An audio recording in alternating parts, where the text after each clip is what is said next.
Praise the Lord, ஹல்லேலூயா. கிறிஸ்துவுக்குள் பிரியமானவர்களே, இந்த அருமையான காலை வேளையிலும் தேவ சமூகத்துக்கு வந்த உங்கள் ஒவ்வொருவரையும் இயேசுவின் நேற்று நாமத்தினாலே அன்பின் வாழ்த்துக்கள். இந்த நாளிலும் மத்தேயு 5ஆம் அதிகாரம் 9வது வசனத்தை அடியேன் வாசிக்கிறேன். சமாதானம் பண்ணுகிறவர்கள் பாக்கியவான்கள், அவர்கள் தேவனுடைய புத்திரர்கள் எனப்படுவார்கள். ஆமேன், ஹல்லேலூயா. இந்த அருமையான வேத வசனத்துக்காக ஆண்டவருக்கு நன்றி செலுத்துகிறேன். பாருங்க, நம்முடைய ஆவிக்குரிய வாழ்க்கையில முக்கியமான பிரதானமான ஒரு வார்த்தை சமாதானம். ஏன்னா இயேசு கிறிஸ்து கடைசியாக பரலோகத்துக்கு எடுத்துக்கொள்ளப்படும் பொழுது அவர் சொல்லி சென்ற ஒரு காரியம் என்னன்னா, உங்களுக்கு சமாதானம் என்று சொன்னார். அது மாத்திரம் இல்ல, மறுபடியும் அவர் அகைன் திரும்பி வரும்பொழுதோ அவர் சொன்ன வார்த்தைனா, உங்களுக்கு சமாதானம் உண்டாவதாக. அப்போ தேவன் இந்த உலகத்துல என்ன எதிர்பார்க்கிறார் நம் மத்தியில் அப்படின்னா, நாம் சமாதானமாய் வாழ வேண்டும் என்று தேவன் விரும்புகிறார். ஒவ்வொரு காரியத்திலையும் எந்த இடமா இருந்தாலும் அந்த இடத்துல உங்களுக்கு சமாதானம் உண்டாவதாக என்று கர்த்தர் சொல்லுகிறார். ஹல்லேலூயா. சோ அன்பு பிள்ளைகளே, இந்த வேத வசனத்தின்படி இந்த நாட்களில் நாம் சமாதானம் உள்ள பிள்ளைகளாய் காணப்பட வேண்டும். வசனத்தின்படி பார்த்தா சமாதானம் பண்ணுகிறவர்கள் அப்படின்னா, முதல்ல நாம சமாதானமா இருந்தாதான் மற்றவங்களை நம்ம சமாதானப்படுத்த முடியும். அப்ப சமாதானத்தின் வழியில கொண்டு போக முடியும். நாமளே சமாதானம் இல்லாம இருந்தோம்னா நிச்சயமா அந்த சமாதானம் பண்ணுகிற ஒரு உறவு முறையில நம்ம கடந்து போக முடியாது. வசனம் சொல்லுகிறது, சமாதானம் பண்ணுகிறவர்கள் தான் தேவனுடைய புத்திரர்கள்.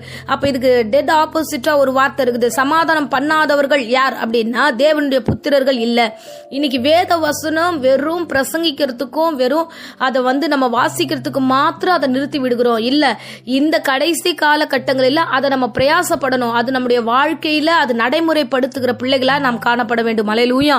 ஒவ்வொரு வீடுகளில எது ரொம்ப முக்கியமானதுன்னா, சமாதானத்தோடு அந்த உறவை மெயின்டைன் பண்றது.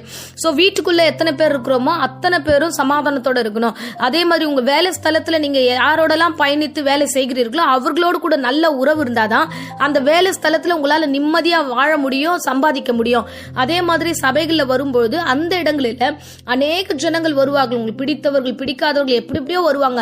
ஆனா தேவனுடைய பிள்ளைகளாகிய பரிசுத்தாவின் அபிஷேகத்தை பெற்றுக்கொண்ட நீங்க எப்படி இருக்கணும்னா, சமாதானத்தோடு இருந்தாதான் மற்றவர்களுக்குள்ளாக நம்ம கடந்து போக முடியும். ஹல்லேலூயா. சோ தேவ பிள்ளையே, இந்த அருமையான வேளையில தேவ சமாதானம் உங்கள் இருதயங்களில் ஆளக்கடவுது என்று கொலேசியர் 3ஆம் அதிகாரம் 15வது வசனத்தில் இவ்விதமாய் வேத வசனம் சொல்லுது. இதற்காக தான் நீங்கள் அழைக்கப்பட்டிருக்கிறீர்கள். இந்த உலகத்துல வாழுகிற கொஞ்ச நாள்ல நம்ம சமாதானம் இல்லாத ஒரு சூழ்நிலை கடந்து போனோம்னா உண்மையாகவே அந்த வாழ்க்கைக்கு அர்த்தமற்று போகிறது. பாருங்களேன், இந்த வசனம் சொல்லுகிறது, நீங்கள் தேவ சமாதானம் உங்கள் இருதயில் ஆளக்கடவது, இதற்கென்று நீங்கள் ஒரே சரீரமாய் அழைக்கப்பட்டீர்கள். நாம இப்ப எந்த இடத்துல சமாதானமா இல்லாம இருக்கிறோமோ அந்த சரீரமும் நாமும் ஒரே இணக்கமா இருக்கிறோம். கிறிஸ்து கீழாக ஒருங்கிணைக்கப்பட்ட பிள்ளைகளாய் காணப்படுகிறோம். ஹல்லேலூயா. ஆகையால ஒரே இடத்துல இருக்கிற நீங்கள் சமாதானத்தை நீங்கள் அதிகமாய் தேடுகிற பிள்ளைகளாய் இருக்க வேண்டும். ஹல்லேலூயா. சமாதானமே என்னால் இருக்கவே முடியல ஆண்டவரே என்று புலம்பில் மத்தியில இன்னைக்கு அநேக ஜனங்களை காண்பதுண்டு. பாருங்க, ஏசப்பா மூலமாய் பெற்றுக்கொண்ட சமாதானம் உங்கள் இருதயத்துல தான் இருக்கு. அதை நீங்க இழந்து போகாதபடிக்கு நீங்க பாதுகாத்துக் கொள்ளுங்க.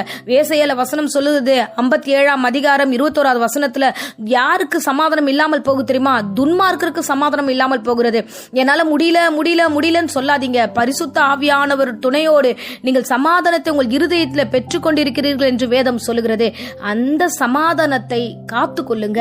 அந்த சமாதானம் உங்களில் ஆளக்கடவுது. சோ சமாதானத்தை உங்கள் இருதயம் ஆளணும்.